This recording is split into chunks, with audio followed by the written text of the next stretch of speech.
Salut Guillaume, Bonjour Karine. bienvenue dans Passion Pâte. Guillaume, tu as un profil assez riche et je dois quand même avouer que en lisant justement un petit peu ces quelques lignes sur toi, en apprenant à te connaître, je me suis dit, ah, enfin, un mec qui a une vraie identité. Alors, C'est je mets la sympa barre pour les haut, là. précédents, hein. Ouais. Non, mais parce qu'en fait, je travaille beaucoup là-dessus. Ouais.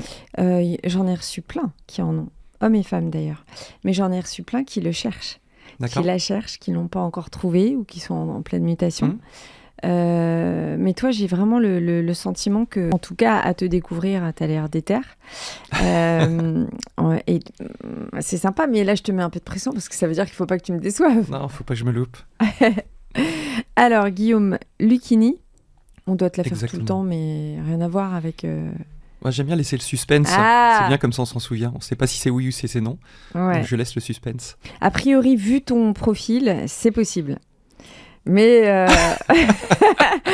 mais après, alors pourquoi je dis ça? Mais parce que, alors bon, allez, on va faire un résumé bref. Tu es expert en gestion GP, tu as une clientèle qui est quand même assez de niche, mais qui, Bien bon, sûr. c'est généralisé aussi, hein, depuis que tu as monté ton multifamily office, mais d'artistes, de sportifs. C'est pour ça aussi que je te pose la question, évidemment. De B2B aussi, hein, de chefs d'entreprise, de grandes familles. Donc ça m'intéresse vachement. Pourquoi est-ce que tu t'es autant splitté? Pourquoi est-ce que Ouais. tu as eu autant besoin d'aller approcher ces catégories-là? Fondateur d'un family office, donc comme on l'a dit, et puis aussi tu interviens auprès des écoles, des masters. T'as le temps? T'as le temps de faire tout ça? J'ai le temps. Après, peut-être parce que je dois repasser. Je suis quelqu'un d'hyperactif et puis c'est vrai que intellectuellement c'est hyper riche et donc du coup ça me nourrit tous les jours et ça me motive tous les jours. Après en tant que chef d'entreprise, c'est les montagnes russes. Comme Ouais. toujours, hein, quand on gère des boîtes, on développe, on aime ça. Mais c'est vrai que ce que j'ai toujours adoré, c'est un peu comme gamin, c'est le système des Lego. C'est-à-dire que tu pars avec différentes briques, tu les assembles, ça fait des trucs incroyables. Et puis finalement, tu te passionnes et puis tu montes ton univers, tu montes tout ce que tu as dans la tête, des choses des fois auxquelles tu n'aurais pas forcément pensé. Et puis surtout, je trouve que ce qui est riche, c'est de fédérer. Fédérer des gens, fédérer des hommes, des gens qui pensent, en tout cas, qui t'apportent quelque chose, qui apportent quelque chose à ton moulin, qui construisent avec toi, qui te challenge, qui sont des sparring partners, qui sont des gens aussi, des fois, qui te raccrochent un peu sur terre, parce que des gens comme moi, on a plutôt tendance à se dire que rien n'est impossible. Le problème, c'est qu'au bout d'un moment, il faut quand même délivrer Ouais. aussi. Mais voilà, donc effectivement, j'ai un parcours qui s'est construit au fur et à mesure des rencontres, de mes envies. Et c'est vrai que la chance, je me dis qu'il y a toujours des fois des astres et les bonnes rencontres se sont faites au bon moment. Et c'est chouette. Et le fait de se dire qu'aujourd'hui, j'ai pas l'impression de travailler, mais au contraire, de faire quelque chose que j'aime avec des gens que j'apprécie au quotidien, c'est top, quoi. T'as quel âge, Guillaume? Moi, je viens de fêter 40 ans. Ouais. Ouais, on passe un Donc, cap. Ah ouais, c'est vrai, tu l'as senti comme ça? Ouais, je trouve, parce que 40, on va dire, c'est plutôt la raison.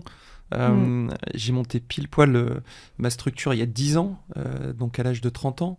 Donc 30-40, c'est une époque qui est assez importante pour moi dans la vie.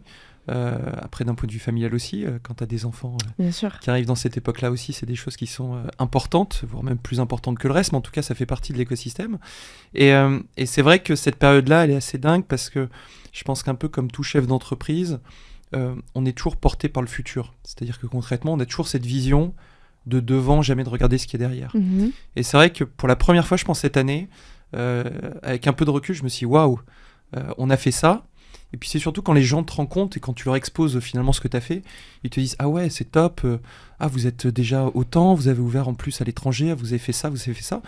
Et c'est vrai qu'en fait, à un moment donné, peut-être que cette année, c'est le premier moment où je me suis posé, je vais regarder un peu dans le rétroviseur et c'est là où je me dis, mais comment j'ai fait quand je suis parti, quand je me suis lancé? Parce qu'en fait, très souvent, ce qu'on pose pas comme question aux entrepreneurs, c'est ok, mais quand ça a démarré, qu'est-ce que vous aviez dans la tête?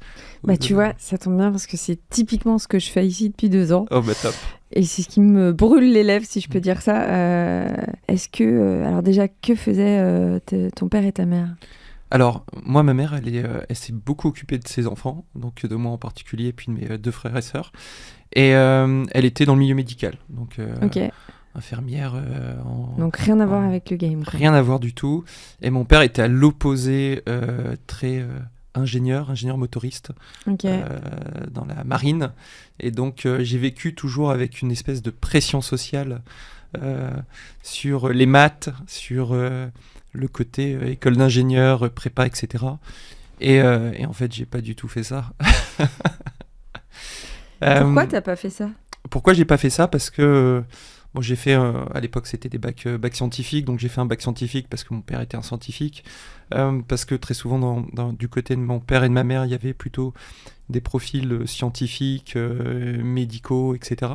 Et c'est vrai qu'on m'avait toujours dit à l'époque, si tu fais S, tu peux tout faire, un peu la voie royale. Et c'est vrai que je pense que j'en ai pâti parce que j'avais pas une envie particulière de faire de la physique-chimie, ni des maths, avec en plus l'option spé-maths à l'époque. Donc coef ultra multiplié au bac, et je pense que c'était la pire année de ma vie. Ouais. Et de l'autre côté, je me suis éclaté sur du français, sur de l'économie, sur de l'histoire, etc. Et c'est vrai que au lycée, je me suis pas éclaté parce que je trouve que, à mon sens, j'étais pas au bon endroit. Okay. J'ai fait mon cursus comme tout le monde, mais j'étais pas quelqu'un...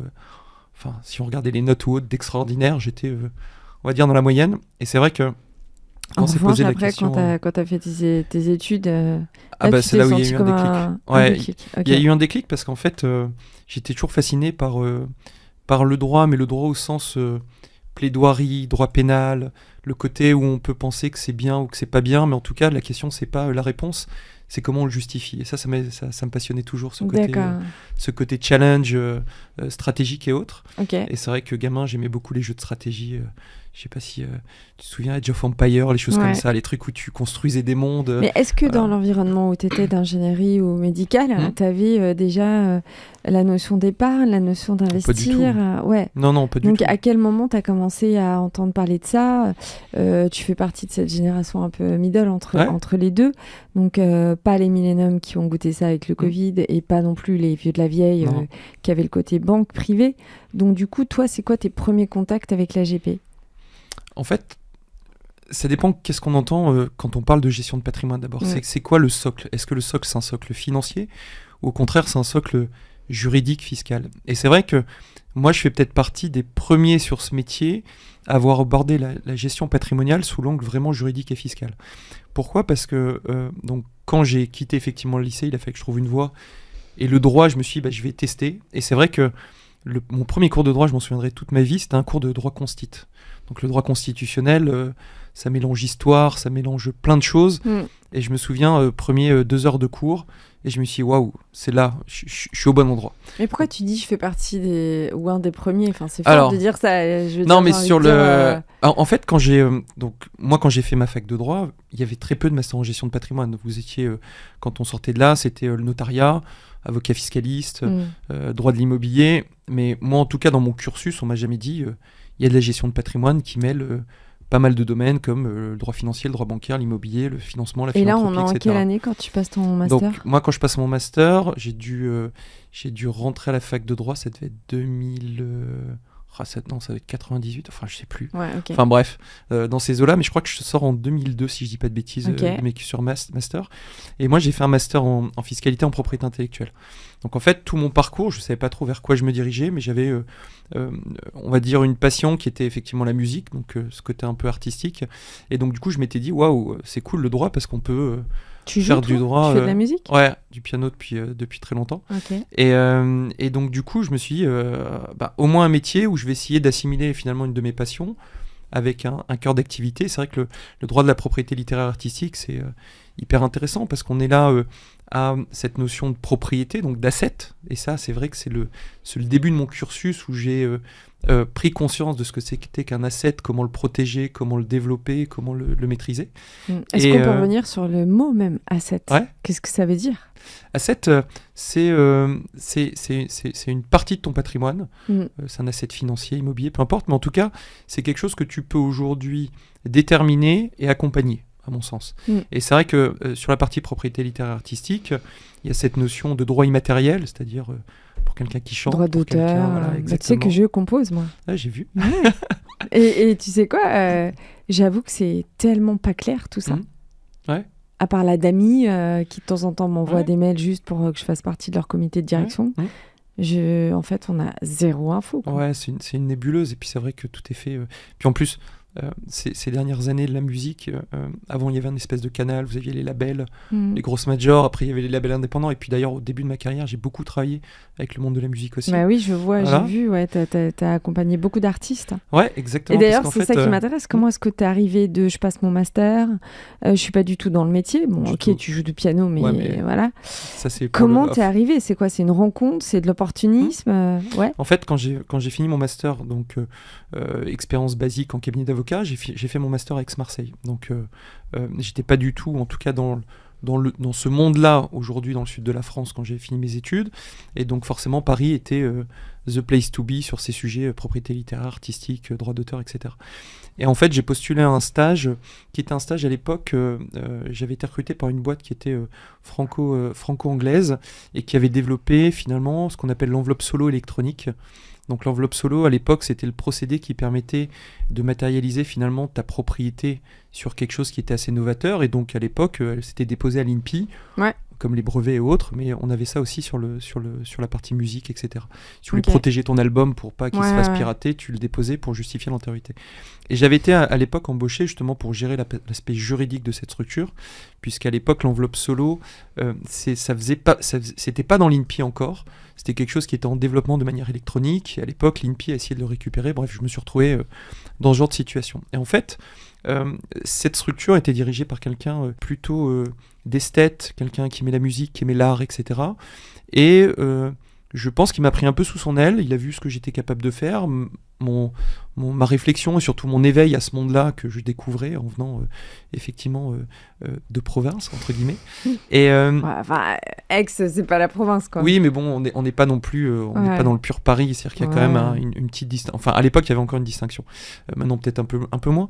Et c'est vrai que quand j'ai découvert ce monde-là, il m'a pris un peu sous son aile, et puis me voyant, entre guillemets, intéressé par beaucoup de choses, il m'a fait rencontrer d'abord un expert en art primitif. Donc là, j'ai accompagné un expert en art primitif sur une vente aux enchères internationale avec Tajon SVV à l'époque. Donc là, c'était génial. C'est-à-dire que tu crées, on va dire, cette vente, tu vas chercher les œuvres, tu vas discuter avec des collectionneurs, tu crées le catalogue Enfin, complètement dingue.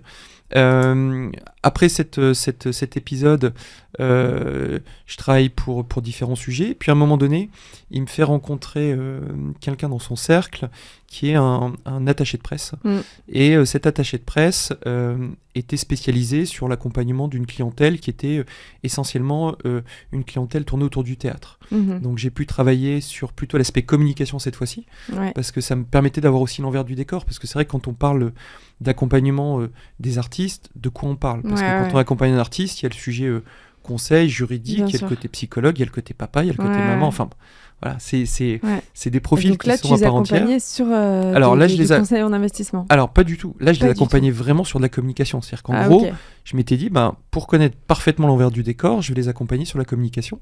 Et donc, du coup, je me suis retrouvé à accompagner finalement cette personne-là sur tous ses projets, donc sur des ballets qu'on importait de Russie pour jouer aux Têtes des Champs-Élysées, accompagner des gens comme Benjamin Millepied quand il était à l'opéra, accompagner des gens comme Arthur Junio, Michel Leb, la compagnie, différentes compagnies, dont Alexis Michalik aujourd'hui, qui est quand même assez important. Et puis à l'époque, voilà, je me prends de passion aussi par ça.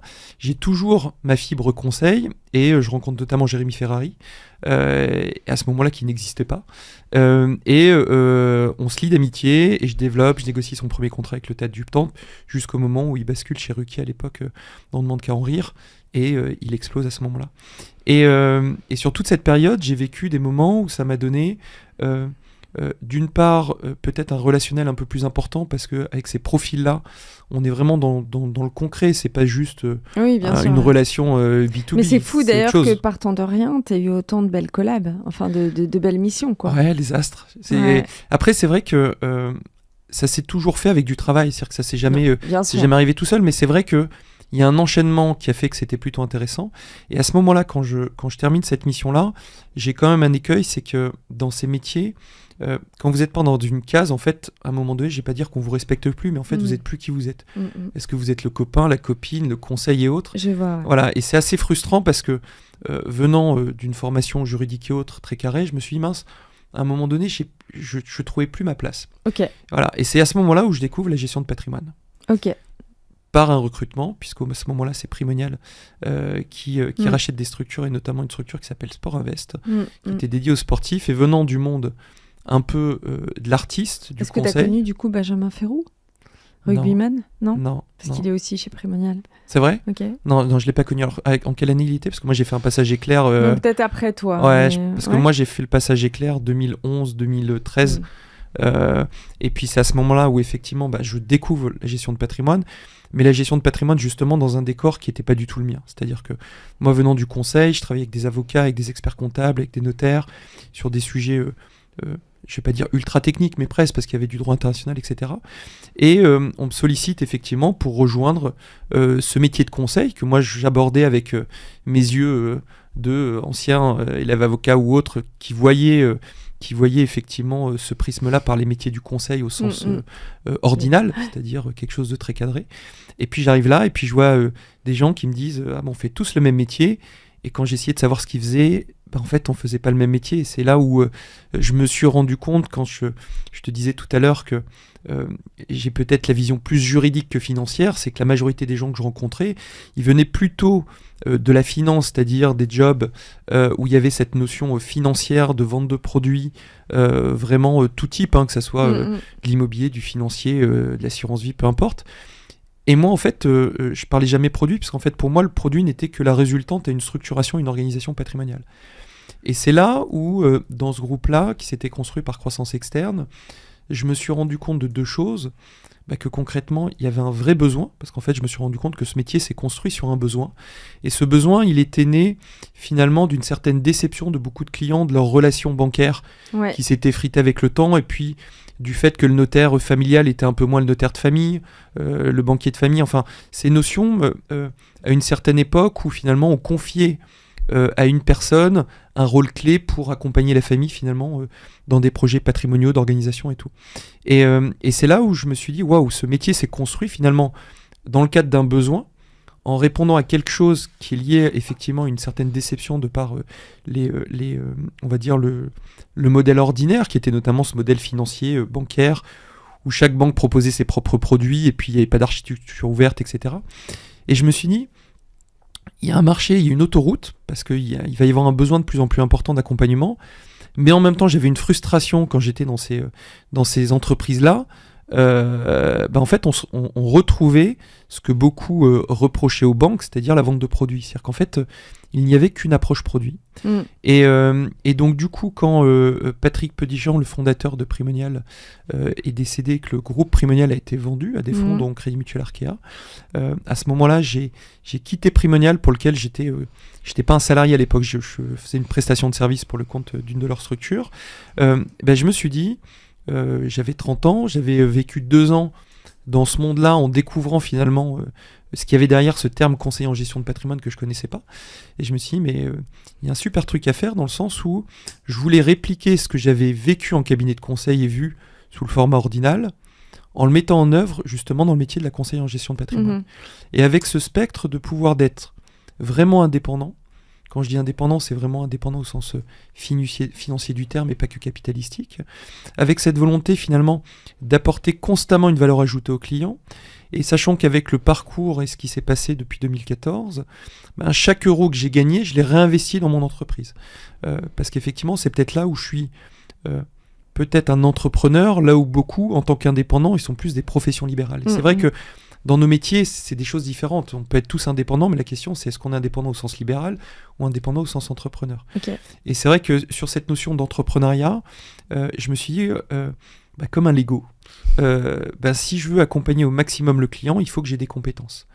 Et là, je pense que j'ai eu une certaine humilité à pas faire ce que d'autres ont fait, à se dire omnicompétent, c'est-à-dire j'en avais vu trop justement pendant ces 2 ans où les personnes se disaient à leur conseil, je suis fiscaliste, je suis juriste, je fais l'allocation d'actifs, je fais tout. Ouais, c'est ça, le côté trop généraliste et le côté fourre-tout un petit peu. C'est impossible. Dans nos métiers, voilà, c'est impossible. À un moment donné, c'est des vraies expertises. La gestion financière, c'est une vraie expertise. L'allocation d'actifs, c'est une vraie expertise. Est-ce que tu as réfléchi aussi à ta façon de te rémunérer, à ta façon de te positionner là-dessus? J'étais certain, en voyant ce qui se passait du côté des avocats ou des experts comptables, que à un moment donné, si on a une valeur ajoutée à apporter, cette valeur ajoutée, elle est compréhensible du côté du client et il est capable de la pricer pour savoir s'il a un intérêt ou pas à la prendre.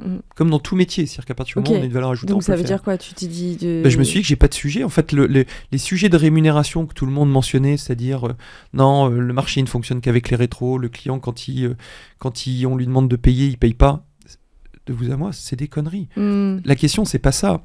Et c'est pour ça que moi, ce qui m'a toujours dérangé, et j'ai peut-être fait office peut-être de vilain petit canard, même si aujourd'hui, on va dire que ce qui se passe me donne plutôt raison, c'est que concrètement, 1, le client il est prêt à payer, 2, pour qu'il paye, il faut lui montrer sa valeur ajoutée, et 3, la valeur ajoutée, c'est pas juste distribuer un produit sur une étagère comme les 4 petits copains au même moment, au même endroit.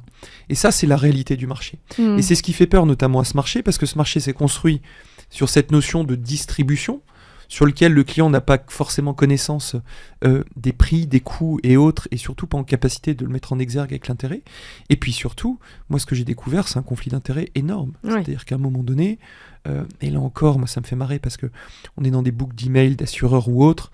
Tiens, si vous collectez tant en IARD avant la fin d'année, on vous offre un séjour à Maurice. Ça existe encore. Ouais. Si les clients étaient au courant de ce qui se pratique, franchement, ils hallucineraient. Et c'est vrai que sur ces notions-là, je me suis dit, c'est pas possible. D'une part, parce que je pense que j'étais pas drogué à ça. Et ça, c'est un point important, parce que beaucoup, quand on leur parle, quand on leur dit, mais pourquoi vous évoluez pas ? En fait, ils vous disent, mais en fait, je peux pas. C'est-à-dire que j'ai construit un business sur de la rétro. Cette rétro, si demain je dois l'afficher, j'ai une chance que le client ne la comprenne pas forcément, me remette en cause cette rémunération, et donc, finalement, ma valeur d'entreprise tombe, etc., etc. Et c'est vrai que la chance que moi j'ai eue, c'est que j'étais pas drogué à ça. Donc en fait, j'ai pu développer mon modèle et accompagner mes clients sur cette notion de transparence, d'accompagnement, avec cette velléité effectivement de leur apporter un service toujours plus important. Et c'est pour ça que depuis 10 ans, on a... Donc tu as monté en fait ton multifamily office, ce qu'est la Patrimoine, depuis donc 10 2014. Ans, c'est ça ? Ouais, création 2014. Tout juste, day by day. Et aujourd'hui, vous êtes combien ? On est 20. On est 20. Ouais. Alors, je précise, 20 personnes qui sont associées ou salariées de la structure. Ouais. Parce que ce métier, il est aussi fantastique. Vous avez des cabinets qui vous disent on est 70. En fait, vous avez 2 associés, 3 assistants administratifs. Et puis le reste, c'est des agents commerciaux qui sont payés à la com. Je parle du principe que ces boîtes... elles n'ont pas 70 personnes qui sont intégrées dans une structure avec une ADN, avec une façon de travailler, des process, etc. Donc ce marché, moi, il m'a dérouté, vraiment. Quand je suis rentré là-dedans, j'ai eu des yeux en me disant, mais c'est un marché de rentier incroyable. C'est un marché où finalement les gens, quand ils rentrent en relation, ils restent ad vitam aeternam, ils savent pas ce qu'ils payent. Mais à partir du moment où le mec est sympa et qui répond au téléphone, ce que son banquier ne faisait plus, en fait, il reste. Mais en même temps, le travers, c'est que je voyais que sur une certaine catégorie de population... C'est quoi justement tes clients alors ? Voilà, aujourd'hui, ceux sur lesquels vraiment je trouve qu'on a eu un input, c'est-à-dire sportifs, une vraie valeur ajoutée, c'est les chefs d'entreprise. Et quand je dis chef d'entreprise, c'est le chef d'entreprise qui est encore en activité, celui qui n'est plus en activité. Donc toute la partie avant, c'est-à-dire l'optimisation de la rémunération, les sujets fiscaux, la protection du conjoint, la protection des enfants, la protection des associés, enfin des sujets qui ne sont pas... générateur de produits, c'est-à-dire que vraiment on est dans la technique, c'est-à-dire le juridique, le fiscal, on est sur les mêmes finalement plates-bandes que nos amis avocats, notaires, parce qu'on a les mêmes formations. Tu es chef de ta boîte, tu es dans l'opérationnel aussi, donc du coup tu as cette double casquette qui te permet aussi d'avoir parfois des objectifs ou des enjeux communs, quoi. Moi c'est vrai qu'à notre niveau, moi, j'ai beaucoup les mains dans l'opérationnel. Pourquoi ? Parce que j'adore ça. J'adore rencontrer des clients. J'adore le contact humain. J'adore la technique. En fait, je pense qu'à mon niveau, même si quand les sociétés grossissent, vous êtes obligé de déléguer, de mettre des responsables sur certains pôles et autres, je pense pas qu'aujourd'hui, je pourrais regarder des équipes, faire que de la stratégie, ou en me disant, tiens, t'as besoin où est-ce que va être ce cas-là ? de ça aussi, non ? Je me nourris des expériences. Parce qu'en fait, en se nourrissant finalement des problèmes et des besoins des clients, ça vous permet de réfléchir sur quels sont les axes à développer et qu'est-ce que vous avez envie de leur proposer justement de manière complémentaire. Comment est-ce que tu t'as vu en 10 ans ta boîte et le marché évoluer, mais aussi les attentes évoluer ? Tu as quand même une catégorie de population assez variée, mais j'ai l'impression assez exigeante. Du coup, est-ce que tu as vu des virages se prendre ? Et là, en en début d'année. Comment est-ce que tu sens justement tes clients, quoi. Enfin, je veux dire, est-ce qu'ils sont en stress avec les influences géopolitiques, mais surtout politiques tout court en France? Alors, j'ai vu 2 choses. La première, depuis 10 ans, je me suis rendu compte que le besoin était plus important en termes d'accompagnement. Quand je dis besoin en termes d'accompagnement, c'est pas que les professions avocats, notaires ou autres exercent mal, loin de là. Mais à chaque fois, ils répondent à une demande à un instant T. Et en fait, le client, dans l'univers actuel, a besoin d'un accompagnement dans la durée. Et c'est vrai que ces professions-là ont plutôt tendance à faire du one-shot. Et d'ailleurs, beaucoup de voix chez les avocats se le disent. Ils se disent, mais mince, moi je passe mon temps à entrer du dossier, à le finir, et j'ai pas de suivi. C'est hyper symptomatique de la notion même d'avoir besoin de quelqu'un, quoi. À l'époque, on était habitués, enfin à l'époque, il y a 10, 15, allez, maintenant 15, 25. 25 ans, on avait besoin d'un avocat quand on avait un problème, et on avait besoin d'un banquier quand on voulait soit faire un prêt, soit... C'est exactement ça. C'était du one-shot. Voilà, exactement. Donc ce que tu dis, c'est à la fois un constat que tu fais, mais c'était aussi inhérent à la façon de travailler, quoi. Bien sûr. Voilà. C'est exactement ça. Et en fait, sur certains profils, notamment chefs d'entreprise ou autres, il y a des enjeux patrimoniaux qui sont tellement importants que ces enjeux nécessitent de les appréhender en amont. Et très souvent, moi, ce que j'ai vu ces dernières années, quelqu'un qui est en train de céder et quasiment il vous appelle le jour d'après en vous disant ça y est, j'ai cédé, on peut travailler ensemble. Alors que la plupart du temps, c'est au contraire pas ça. Nous, aujourd'hui, on veut pas faire le pompier. On peut faire le pompier, mais c'est pas notre rôle. Le plus important, c'est un peu comme pour les sportifs, plus vous êtes en amont de la gestion et de l'appréhension des problèmes, plus vous avez cette capacité à organiser, réfléchir, prendre le temps. Et au moment où il va être dans cette opération, effectivement, de cession, qui est une opération compliquée, parce qu'il faut savoir que c'est un accouchement, c'est son bébé, il l'a accompagné toute sa vie, il l'accouche, il va le transmettre à quelqu'un. Il n'a pas le temps de penser à sa fiscalité, sa transmission, ses sujets. Donc, plus vous êtes en amont de l'opération, d'un closing, plus c'est intéressant. Donc, on essaye d'être le plus en amont possible de tout ça. Donc ça, c'est le premier chose. C'est-à-dire qu'on a vu qu'il y avait un besoin. De l'autre côté, on a vu que le besoin, il était multiple sur différents sujets. Il y a le côté, effectivement, ingénierie fiscale. Il y a le sujet financement. Et ça, c'est pour ça qu'on a développé au fur et à mesure du temps différentes expertises qui sont venues effectivement s'empiler dans cette maison de Lego, entre guillemets. Puisqu'en fait, le financement... jouer au Lego, petit. La création, vous partez de briques et vous construisez un monde, je trouve ça génial. Et c'est vrai que sur le financement, quand j'ai commencé à m'intéresser au financement, je faisais pas ça, j'avais jamais fait ça. Mais ça venait d'un besoin d'un client. Un client me posait cette question, un deuxième me reposait sa question. Et au bout d'un moment, je me dis, mais non, mais cette question, je peux pas ne pas y faire attention. Et au contraire, à chaque fois que j'en ai vu, j'ai vu une opportunité, je l'ai saisie en me disant, mais est-ce qu'il n'y a pas quelque chose au-delà de cette opportunité qu'on peut construire avec une vraie offre? Et c'est comme ça qu'on a développé le financement. Et aujourd'hui, on travaille beaucoup sur les financements de type OBO, LBO, monétisation, avec des partenaires qui sont en France et à l'étranger. Et ça, c'est quelque chose qui s'est fait très tardivement, mais qui participe maintenant de manière assez importante à la structuration d'un client, la dette. Donc ça, c'est la partie financement. Et puis après, il y a eu d'autres enjeux, et notamment, je pense que chez Scala, avec mon associé, puis avec nos équipes, on a certaines valeurs, et j'ai pu avoir l'occasion de rencontrer Francis Charon, qui était l'ancien directeur général de la Fondation de France, et quand il a quitté son mandat à la Fondation de France pour des raisons, on va dire, légales, d'âge, parce qu'à un moment donné, même si vous voulez continuer, on vous dit, bah non, les statuts ne le prévoient plus. Et ben en fait, je lui dis, mais Francis, moi j'ai envie de me nourrir. La philanthropie, je trouve ça génial. C'est une façon, pour certains patrimoines, de transférer autre chose, des valeurs. Et donc, du coup, on a développé cette partie, effectivement, philanthropie. Aujourd'hui, qu'on utilise. On a fait même, au sein de Scala, un fonds de dotation, justement, pour accompagner nos propres valeurs et ces sujets-là. Et bon an, mal an, ça s'est construit toujours comme ça. À chaque besoin, une réponse.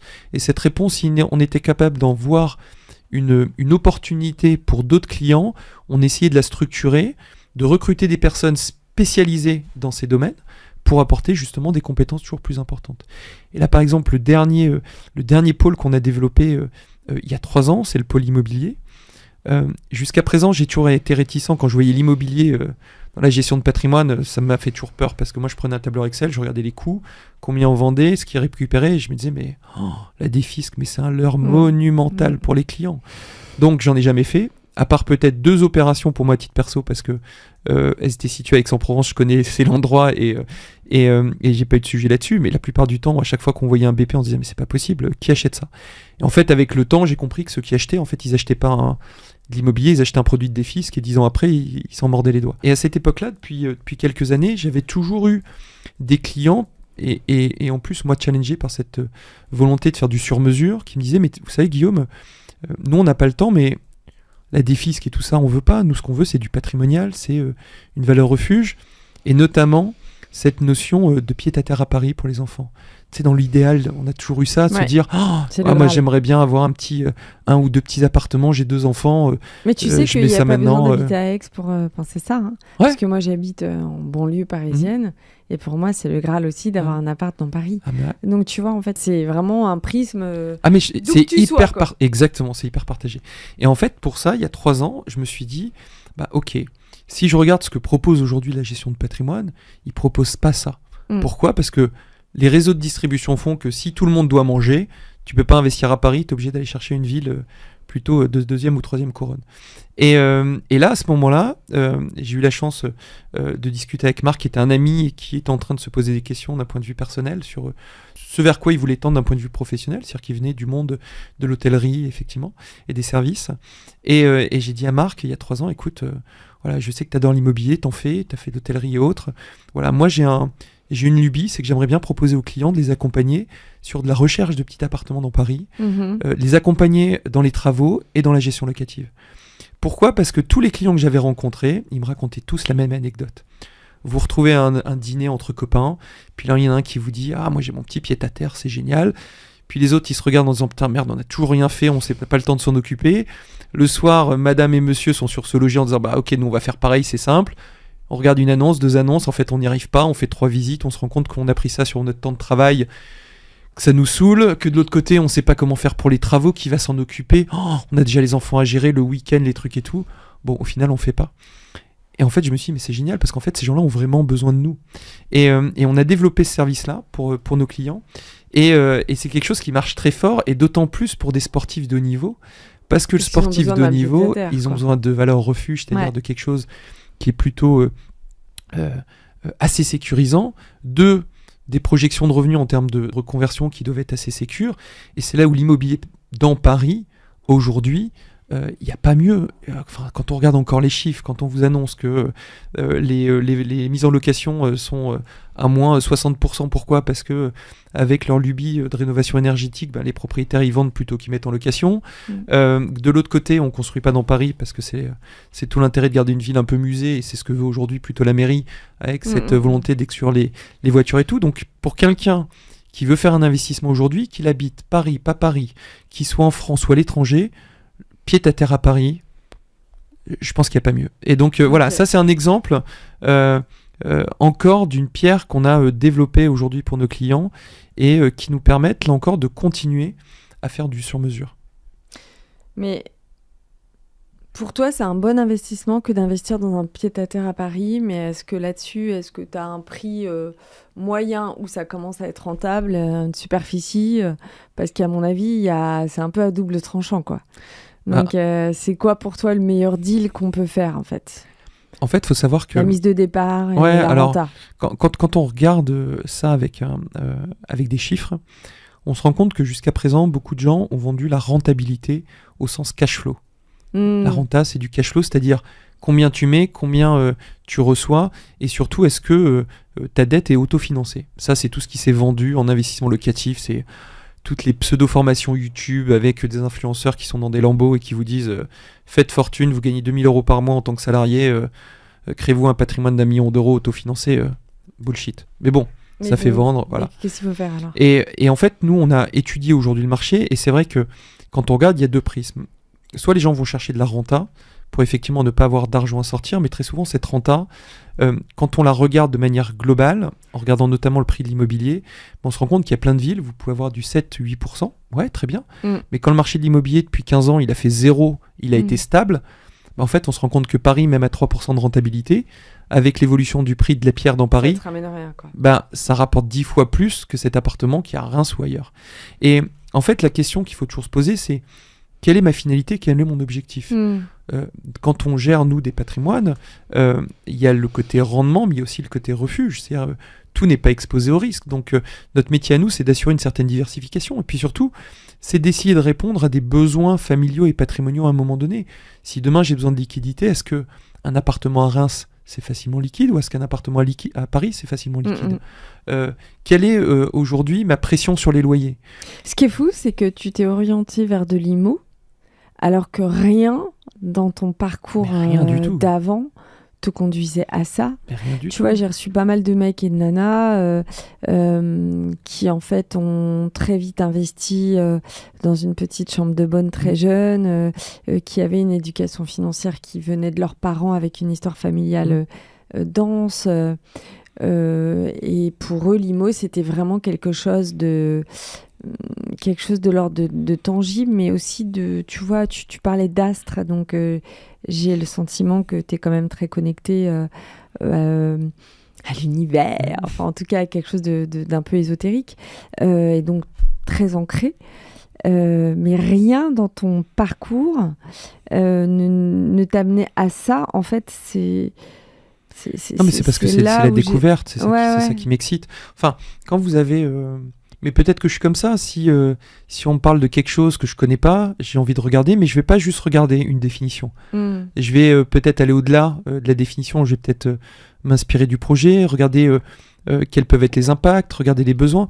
Et en fait, c'est pour ça que quand je te disais que j'ai toujours besoin de ce contact avec les clients, parce que les besoins, ils partent du client. Ouais, c'est eux qui vont t'inspirer, limite, là, ce que tu vas faire pendant 10 ans, quoi. Exactement. Là, tu as été surtout sur pas mal de choses. Parce que tu fais quoi d'autre, à part de l'IMO, comme ça, les appartes? Alors, déjà, je fais pas ça tout seul, parce qu'il y a 20 personnes. Bien sûr. Mais en tout cas, aujourd'hui, j'essaye de définir une stratégie. Aujourd'hui, on fait du classique, c'est-à-dire d'abord, on fait de la structuration patrimoniale et de l'organisation. Donc, c'est ce métier où on va faire table rase de tout le passé pour essayer de construire, on va dire, une stratégie qui prend en compte effectivement des besoins à horizon court, moyen, long terme. Et c'est là où, pour moi aussi, l'approche de l'argent, l'argent n'est pas une finalité en soi. Pour moi, l'argent, c'est un moyen. C'est un moyen à quelque chose. Donc très souvent, les clients d'ailleurs, quand ils arrivent chez nous, ils arrivent par multiples portes, mais quand ils arrivent par exemple en cherchant ou en étant en appel d'offres, par exemple, je sais qu'à chaque fois, ça a été déroutant pour eux, parce qu'en fait, lors des premiers rendez-vous, est-ce que ça va être une action, une obligation, quel type de mandat? C'est pas la question. Moi, ce qui m'intéresse, c'est quoi leurs besoins, c'est quoi leur envie, c'est quoi ce qui leur tient à cœur. J'ai eu des clients là, c'était très drôle. J'avais d'un côté profil plutôt sophrologue et de l'autre côté un profil polytechnique, marié, et avec des envies différentes et avec des notions de rendement. Qu'est-ce qu'un rendement pour eux? Est-ce qu'un rendement, c'est le fait d'apporter quelque chose à la société, ce qui était plutôt la vision de la sophrologue, de dire moi mon argent, s'il travaille, c'est pour quelque chose qui participe entre guillemets au bien commun. Et de l'autre côté, quelqu'un qui était peut-être plus terre à terre en disant oui, si ça peut apporter, très bien, mais il faut que ça fasse de la performance. Et c'est assez génial parce qu'en fait, on va partager un moment avec eux et finalement, c'est pas nous qui allons leur donner une solution. Nous, on va être juste un sparring partner, c'est-à-dire quelqu'un qui va les faire échanger, qui va leur faire prendre conscience que notre métier et leur patrimoine, c'est une espèce de Rubik's Cube. C'est-à-dire qu'à chaque fois qu'on bouge une face, il y a tout qui bouge. Et que notre objectif, c'est de faire en sorte que ce Rubik's Cube, à la fin, il soit leur image et que ça soit eux qui l'aient monté. Le problème aujourd'hui, c'est que, tu en parlais tout à l'heure, c'est quel est mon parcours, d'où je viens, etc. Le niveau financier des Français, mais ça je pense que 1000 interlocuteurs ont dû te le dire, il est proche de zéro aujourd'hui. Et donc du coup, c'est ce qu'il y a... Qu'est-ce que tu veux dire? Proche de zéro, c'est-à-dire que... On n'a jamais autant parlé de Français qui épargnent. Oui, mais l'épargne, ça veut rien dire. L'épargne, aujourd'hui, la plupart des gens, ils épargnent en mettant de l'argent sur ce qu'on leur a dit de faire. Ils n'ont pas cette notion de se dire, mais c'est quoi le sous-jacent? Mais il y a quoi derrière tout ça? C'est quoi l'objectif? Alors là, tu parles de curiosité ou d'éducation financière, quoi. Ouais, c'est ça, d'éducation financière. Et c'est vrai que moi, j'ai été surpris à chaque fois, puisque dans mes clients, j'ai autant des avocats fiscalistes, j'ai eu des CEO de banque à la défense, j'ai eu... ouais, donc et en fait, dis, les mecs, ils sont quand même ils sont câblés. Quoi. Et ben, en fait, pas du tout. Ouais. Et je crois que ce qui m'avait le plus surpris, c'est quand, un peu avant 30 ans, je commençais à conseiller des avocats fiscalistes qui étaient partenaires ou associés dans des gros caps parisiens. Et là, je me suis rendu compte qu'ils étaient ultra forts dans leur domaine, mais le taxe, ça peut être une verticale. Tout le reste, ils ne savaient pas. Et c'est là où aussi on comprend aussi un peu a posteriori pourquoi des gens font des erreurs. Pourquoi il y a des scandales sur certains domaines X ou Y. Parce qu'en fait, les gens, ils n'ont pas cette capacité à savoir si c'est bien ou pas bien. Ils n'ont pas forcément le temps de le challenger. Et puis finalement, comme ils ne savent pas, il y a ce côté un peu mouton de se dire, si les autres l'ont fait, je le fais. Et c'est ça qui est intéressant. Et donc du coup, quand tu rencontres ces clients et que tu te nourris de leurs besoins, leur stress... moi, j'ai vu des clients qui m'ont dit, nous, on n'a rien fait parce qu'on préfère rien faire que se planter. Et ils ont vu des gens se gargariser dans des soirées. Ah, moi, j'ai fait des trucs incroyables. Et puis 3 ans après, venir pleurer en disant, finalement, on vous a pas tout dit, on a perdu beaucoup d'argent. Ouais, donc ça leur donne raison. Ouais, bien sûr. Bien sûr que ça leur donne raison. Mais en même temps, c'est bien et pas bien. C'est un peu comme dans tout scandale. Quand tu as un scandale sur X ou Y chose, tous les gens qui étaient dans la profession et qui faisaient bien le métier, en fait, ils sont impactés. Et c'est vrai que ce métier-là, il est assez dingue pour ça. Parce qu'en fait, quand on parle de gestion de patrimoine, il n'y a pas d'ordre. Il n'y a pas quelque chose qui vient qualifier une façon de travailler, un diplôme, à part le CIF qui est très spécifique, mais quand on parle de conseiller en gestion de patrimoine, qui est le terme aujourd'hui qui est utilisé par un client traditionnel, dans son inconscient, l'utilisation du mot conseil, ça veut dire j'ai en face de moi un sachant. Alors que dans les faits, quand on gratte un peu, de sachant, il n'y a que le nom. Donc, c'est ça qui est assez dingue aussi sur ce marché-là.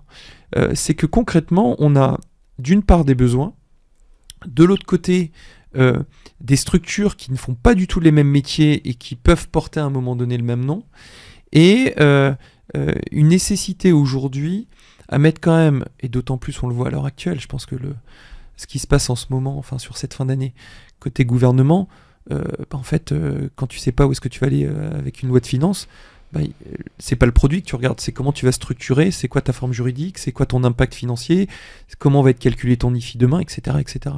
Et je pense que nous, notre rôle, c'est d'être plutôt le plus en amont possible sur cette technicité. Et après, le produit, tu peux aller le chercher, n'importe qui peut aller le chercher. Après, tu as toujours cette notion de taille, de capacité à rentrer en relation avec certains acteurs, etc. Et c'est vrai que depuis 10 ans, aujourd'hui, on a une structure qui nous permet aujourd'hui de collaborer avec n'importe quel type de banque privée, de société de gestion et autres, en France comme à l'étranger. Mais ce qui est génial, c'est de voir qu'il y a un besoin de plus en plus important, que la réponse n'est pas forcément là.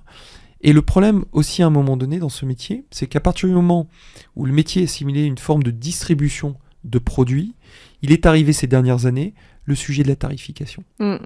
Nous, pour la petite histoire, en pratiquant les honoraires, on a toujours dit on ne veut pas être conflicté et payer des honoraires, pas des rétros.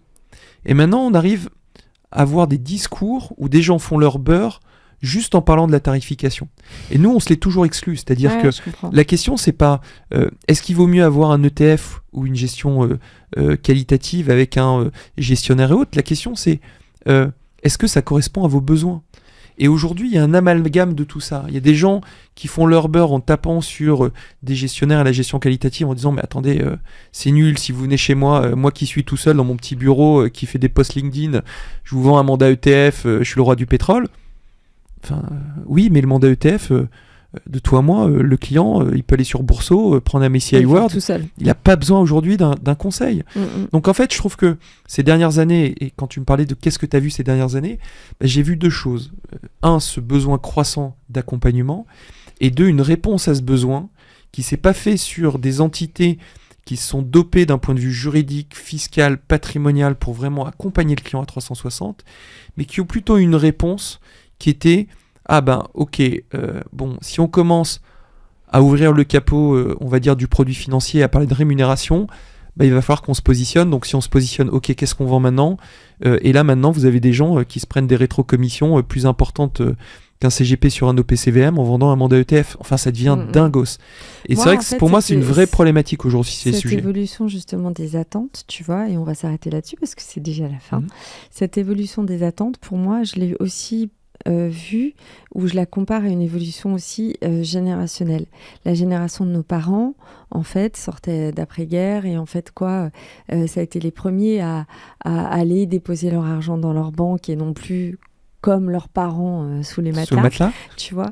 Et donc, en fait, il y avait cette espèce d'approche où on confie à un tiers et on fait confiance qu'à ce tiers-là parce qu'il a une entité juridique, fiscale, et en tout cas, il est reconnu dans le système, tu vois. Et en fait, moi, du coup, pour moi, les CGP, c'est une émancipation que nous, on prend, notre génération, je parle même pas de celle d'après, parce qu'elle squeeze les CGP, elle va direct sur les plateformes, tu vois. Exactement. Et du coup, c'est très intéressant de voir comment seulement en 2 générations, on fait exploser le système. Et à mon avis, ton challenge à toi, puisque tu parlais des 30-40 et maintenant des 40-50, mon cher Guillaume, ça va être d'aller sur cette évolution aussi, tout en gardant ton scope des mecs de ton âge, ou en tout cas qui sont OK pour travailler avec un CGP, mais d'aller en fait sur cette génération à la fois des milléniums, ou en tout cas parce que j'ai constaté que c'était pas qu'une question d'âge. Mais elle existe, cette génération, nous on le voit au quotidien. Ouais, voilà, exactement. Nous aujourd'hui, sur cette génération dont tu parles, beaucoup pensent que ils veulent s'affranchir du monde du conseil. Pas du tout. Ils sont prêts à payer, mais ils payent du conseil. Ils veulent pas payer aujourd'hui quelque chose qu'ils peuvent faire eux-mêmes en passant par n'importe quelle plateforme, comme tu dis. Ils cherchent autre chose. Là, je le vois sur la génération qu'on a aujourd'hui, qui est celle des jeunes qui sortent d'école, qui ont déjà fait un premier exit, voire un deuxième. Ils nous appellent, ils viennent en relation avec nous, ils ont besoin de structuration. Ok, j'ai une holding, comment j'optimise ma rémunération? En fait, il n'y a plus cette notion de produit financier. Il y a cette notion de je veux comprendre d'un point de vue stratégique comment m'organiser pour qu'à titre professionnel et personnel, je sois dans le meilleur des 2 mondes. Là, j'ai un client pas plus tard qu'hier avec qui j'ai discuté, qui a vendu sa boîte, qui est en train de partir en Espagne. On l'accompagne sur ce transfert, on est en train d'organiser ce transfert. C'est ça qu'ils attendent. Ils veulent plus du produit, ils sont pas là pour ça. Avant, nos parents s'entouraient d'un avocat fiscaliste, d'un comptable, une multitude de steps. Et en fait, ils ont compris que déjà, t'as moins de coûts en faisant ça, parce que du coup, tu descends de 4 à 1. Mais ils ont compris aussi que d'avoir une relation assez particulière, comme avec un psy, en fait, qui te connaît depuis 3-4 ans et qui sait pointer du doigt un truc parce qu'il y a 4 ans, tu lui as confié que, tu vois. Et puis, je pense qu'il y a aussi la franchise de parler. Et moi, c'est vrai que pour ça, j'ai toujours été cash avec mes clients. Et je pense que c'est quelque chose aussi, c'est dans la relation, c'est un peu comme dans une relation d'amitié, à un moment donné, on a envie que notre copine ou notre pote nous dise quand on fait n'importe quoi. Tu vois, ce côté, non, ça va pas. Ce qu'on fait pas en couple, en fait. Ouais, exactement. Non, mais vraiment. Et c'est vrai qu'aujourd'hui, je pense que ce family office, c'est-à-dire cette personne qui va accompagner la famille, il faut qu'il soit effectivement cette personne qui soit capable de dire « Attends, stop, là, tu fais n'importe quoi. Là, stop, il faut réagir. Là, il faut faire autrement. » Et ça nécessite un lien de confiance des 2 côtés, c'est-à-dire qu'il y a une relation qui s'installe, qui doit être saine, où il y a déjà pas de déséquilibre, c'est-à-dire que le temps passé soit rémunéré à sa juste valeur et que ça soit compris pour ça. Et je pense que ça, c'est déjà le premier travail qui doit être fait de chacun, mais surtout que les gens ont envie d'avancer ensemble, se fassent confiance et de se disent j'ai quelqu'un qui est capable de me dire stop quand je fais n'importe quoi. Guillaume, on va s'arrêter là parce qu'on pourrait parler des heures. Alors, est-ce que t'es toujours OK avec ce que tu m'as dit? C'est long 45? Parce qu'en fait, non, pas du tout, je sens que t'as pas vu le temps passer, quoi. Non, jamais. Bah voilà. Merci. Mais on peut faire un autre épisode. Hein. Bah ouais, vous me dites tout ça. Guillaume Lucchini, donc je n'aurais toujours pas su si tu fais partie de la famille de cet artiste, mais je vais aller me regarder. Mais tu te souviendras de moi. Bah oui, je me souviendrai de toi. En vrai, je vais te dire, je me souviens de tout le monde ici parce que c'est toujours un moment assez fort. Parce que vous, c'est un peu... Tu parlais tout à l'heure de je fais le point à 40 ans, mais tu verras, et j'espère que tu m'enverras un texto comme beaucoup m'envoient des textos, où vous me dites, putain, c'était comme une séance de psy. Et ça m'a fait réfléchir à plein de trucs, tu vois. Si on veut te contacter, LinkedIn, comme moi je l'ai eu fait. Ouais, LinkedIn. Aujourd'hui, moi, j'ai mes coordonnées sur le site de Scala. Et notamment... Scala. Voilà, exactement. Et pour nombre de professionnels, je suis assez disponible parce que là aussi, je pars du principe que c'est pas un rôle de chevalier blanc, mais il y a beaucoup de personnes qui se posent des questions, notamment dans ce marché aujourd'hui, où il y a une concentration, il y a une perte de valeur ajoutée, où des gens se disent, mince, je vais me faire manger par le réglementaire, mais j'ai pas envie de basculer dans des structures où on va me demander de vendre des produits. Et on est en train de réfléchir justement pour accompagner ces personnes qui ont besoin à un moment donné d'adhérer à un discours, une vision. Tu accompagnes aussi des CGP d'ailleurs. Ouais, exactement. Ouais. Tu l'aimes et tu accompagnes. Merci Guillaume pour cet épisode. Merci à toi. Si vous avez aimé l'épisode de Guillaume, n'hésitez pas à liker, à partager et bien sûr à vous abonner à Passion Pâtes. Et comme d'hab, n'hésitez pas à m'écrire en MP pour me proposer des profils. Salut. Merci.